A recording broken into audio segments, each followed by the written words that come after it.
ये गणेश भगवान की कहानी सुनाने जा रही हूँ। गणेश भगवान की कथा कहानी कहने सुनने से घर में सुख समृद्धि और सौभाग्य की वृद्धि होती है।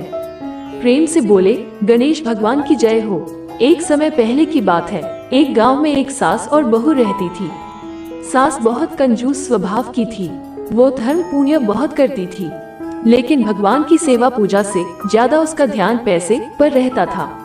एक बार वो बुढ़िया गणेश भगवान का नित्य नियम किया, सारे परिवार और पड़ोसियों को खाने का निमंत्रण दिया। उसने सोचा कि अगर मैं ब्राह्मण भोज करा दूं तो उद्यापन भी हो जाएगा, पर अगर कोई पेटू ब्राह्मण आ गया तो उसे भोजन कराने में बहुत खर्चा हो जाएगा। उसने अपने बहू से कहा, मुझे एक ब्राह्मण को जिमाना है।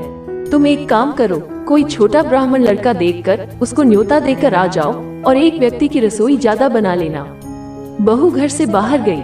कुछ दूर पर कुछ ब्राह्मण के लड़के खेल रहे थे। बहू ने उन्हीं में से एक को बुलाकर कहा कि तू आज 12 बजे हमारे घर पर भोजन करने आ जाना। लड़के ने कहा, मेरा नाम गणेशा है, आप मुझे गणेशा गणेशा करके पुकारना, मैं उसी समय आ जाऊंगा। बहू ने घर आकर रसोई में खाना बना लिया। उसके बाद वह घर से बाहर गई। कुछ दूर आकर उसने ब्राह्मण लड़कों को खोजा, पर वो लड़का कहीं भी नहीं दिखाई दिया। फिर बहू को बालक की कही बात याद आ गई और उसने गणेशा गणेशा कहकर पुकारने लग गई।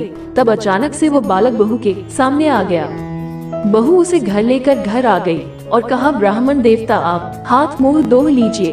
फिर बहू ने सुंदर थाली में भोजन सजाकर उस बालक के सामने रख दिया।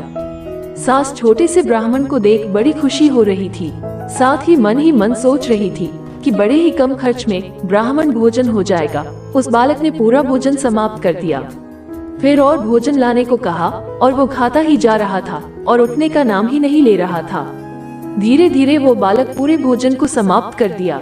सास बहू को मन कोस रही थी कि कैसे ब्राह्मण बालक को न्योता देकर आ गई, पर अब क्या किया जा सकता था। भोजन करने के बाद उस लड़के ने दक्षिणा में चांदी का सिक्का मांग लिया। ब्राह्मण की बात सुनकर बहू का बुरा हाल हो गया। उसके पास चांदी का सिक्का नहीं था। बहू सास के पास सिक्का मांगने गई। सास ने उसे 2-4 बातें सुनाकर चांदी का सिक्का ये सोचकर दिया कि अगर चांदी का सिक्का नहीं दिया तो ब्राह्मण भोजन का पुण्य नहीं मिलेगा। फिर बहू ने ब्राह्मण बालक के पाँव को धोकर उनको चांदी का सिक्का देकर उसे विदा किया। जैसे ही वो बालक विदा हुआ, फिर सास बहू ने घर में पीछे मुड़कर भीतर देखा।